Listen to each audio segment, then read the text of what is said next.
Hey everyone, my name is Nick. How you all doing? Today I want to talk to you about something that's been on my mind for a long time. This is a story about one of the worst public services in this beautiful country.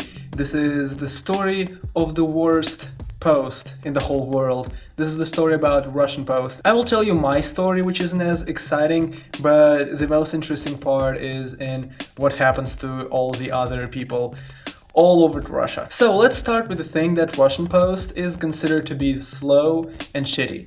Russians make a lot of memes and jokes on the internet about how Russian Post is awful and slow. So I will tell you about recent news about Russian Post for you to understand how awful it can be. So the first story comes from Krasnodar. This is the city on the very south of Russia, and people have been experiencing some problems with ordering phones online. One guy ordered a mobile phone from China. He ordered a phone, he checked the weight, and when he received the box, the weight was different, and he opened it, and the thing that he found inside were wooden bricks. People at Post took wood and replaced the phone with wood. They took the phone and they left wood inside. So he filed a request to check everything, filed some kind of paper which says, I want you to check everything because I don't believe that the phone hasn't arrived. And he ordered another phone because he needed the phone, and the second time it came, it was wood. Wood was in the package again. What the fuck? The same guy filed another report, and I guess he is a pretty rich person because he ordered the third phone. And for the third time, everything was different. He received the package without anything. It just wasn't anything in there. So there was no phone, there was no bricks. It was just an empty parcel, just I guess, with the air inside. This time, the post workers didn't even try to make it kind of believable that something is in there. They just put air inside. And this guy went onto a forum of phone owners and shit, and he found a story which is kind of similar to his story. Some guy ordered a phone online and received wooden bricks inside, and it turns out that they are from the same city. So I guess Krasnodar has to work on something crazy happening in the region. Our next story comes from the city of, I don't know which city actually, I have no idea. A guy ordered a phone online. Once again, phones is the most expensive thing and the most popular thing at the same time that you can order, so it's basically a really easy target. So he ordered a phone online. When he received the package, he realized it's kinda light, another 700 grams lighter than it should be. So there was some kind of bullshit going on. So he opens the package, and all he sees there is nothing. It was air, just packets of air inside. So he goes to the post worker and says, why the hell is the air inside my package? So they say, well, you see, this is a small packet, it's not trackable, it doesn't have a tracking number, so no one is responsible for what's happening to it. What? What do you mean no one is responsible? So they say it is actually Chinese people who trick people. They blow the package with air, which is under the pressure that is so high that it's actually heavy, but when it arrives, you open it and the air goes away. This guy also has found pieces of scotch tape on the package, which means that it was opened before him, so he asked about this. And the post workers replied that on the customs, they open the parcel if they find something suspicious in it and just look if it's everything normal, just put it back and tape it back in. So here are a couple of questions then. First of all, if they opened it at the customs, why wasn't the air out? Second of all, even if they didn't open it, how could the air be under such a high pressure that it would weigh 800 grams? And the third question is, if it was opened at customs, why doesn't it have a specific customs tape with the word customs on it? So he filed a report to the police. Police came, they tried to investigate. The post workers were acting really aggressively. I don't know how this story ends. He filed a report, police is investigating now. There are no more news from this person. Maybe we'll find this out. And the third story comes from a small city. It is a story of a woman who ordered a dress for her 3-year-old daughter. The dress didn't come. it wasn't trackable, it was without tracking numbers, so she couldn't really see like if someone took it before her or something. So basically it didn't arrive, she didn't get like the letter that you have a parcel at post, she didn't get anything. So she kind of said, well, okay, it wasn't this expensive, it was like $4 or something, you know, China, cheap stuff.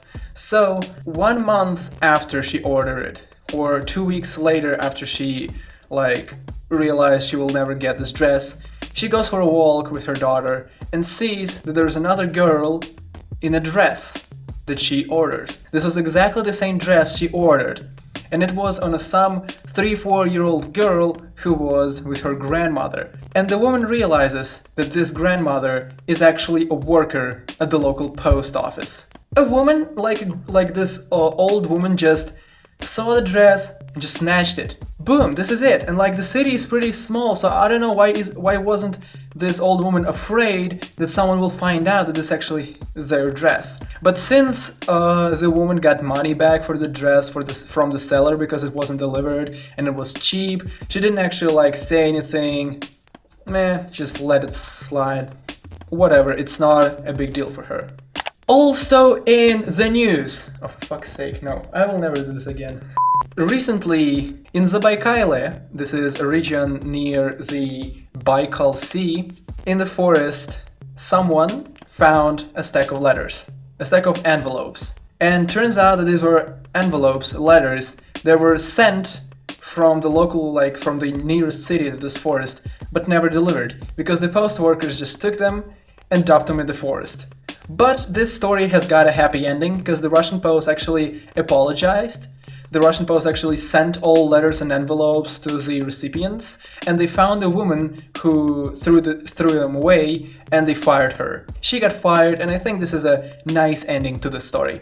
Now here comes to my experience with Russian Post. Well, I've been using Russian Post for a long time actually. I have had a lot of pen pals from Germany back when I was like 9 or 10 years old. It was 2009 or something. And I used to send a lot of letters. Here are like shit ton of letters I sent and I got from Germany, and Russian Post was a pretty good service there. Like, I mean, it required 2 weeks to travel from Russia to Germany, and this is a long time, and then it took 2 weeks to travel back. It was kind of long term, but like I never lost any single letter, and I never lost a package because I used to send a package and I used to receive a package. Once I received a package with German sweets and cookies and shit, and no one actually like took anything from the package, which I'm really surprised. I'm really happy about, because as you know, foreign sweets is actually something valuable.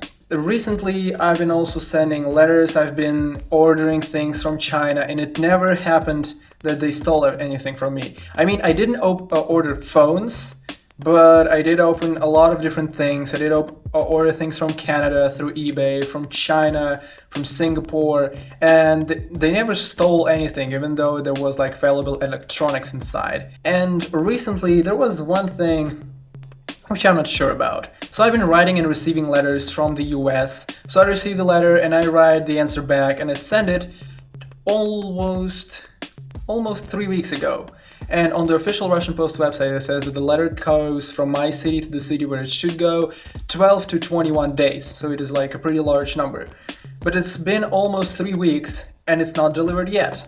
And I am not sure if they like took it or if they passed it somewhere. The envelope was pretty thick because it had a lot of paper in it, and I'm pretty sure that they actually like opened to see what's inside. But I don't know if they actually got it over the border. Maybe it's the US customs who don't let this in or something like this. So I actually do not know. And the other thing I just hate about Russian Post is not how it works, because it was never like a flaw to me. It was the flaw of lines. So my local post service has got like 3 windows. First one is to send parcels or to send like letters with tracking numbers and stuff. The second one is to receive letters and parcels and packages. The third one is not working. It's never working. This is a big flaw. So when people come, there is a giant line. So I went recently to send a package, and I was the third in line. I had to wait for an hour to finally get to the point where I could just buy a little envelope and the stamps just to send it. It took me 5 minutes, but I was in line for an hour. Another bad thing about Russian Post also is that they actually do all kinds of operations there. You can pay your rent, you can pay for your like cell phone service, you can pay for anything you've got at home, you can like transfer money, you can buy magazines and newspapers and lottery tickets. It's basically a lot of stuff, and people come to Post to do all of this, but not what Post was created for. So once I came there to receive a package from China, I was sixth in line. I had to wait for 30 minutes because people in front of me weren't just receiving packages. It takes like 5 minutes. You should just like file it, yes, I got it, signature, show your passport, get the package, leave. This is how it goes if you get them at the post office. But people in front of me wanted to pay for the rent or for their cell phone, or they got like a money transfer from freaking Kazakhstan or something, and they had like to wait till the post workers actually like got the money and give it to them. It's awful, it's long, and it's impossible like to work with it. Also, the post computer systems, like all these databases and shit, they all work like shit. They're slow, they're laggy, they're buggy. It takes a lot of time just to like input the information inside. But regarding the letters, how they go across Russia and like to other countries, I've never experienced problems with it until the last 3 weeks. I don't know how Russian Post works. This is something you can never explain and never understand. Thanks for watching. Tell me in the comments about the post in your country. How is it better? How is it worse? Also tell me, what do you want to hear about Russia? Maybe something interesting, maybe talking about some myths you have. Just write something in the comments. I'm lonely. Drive safe.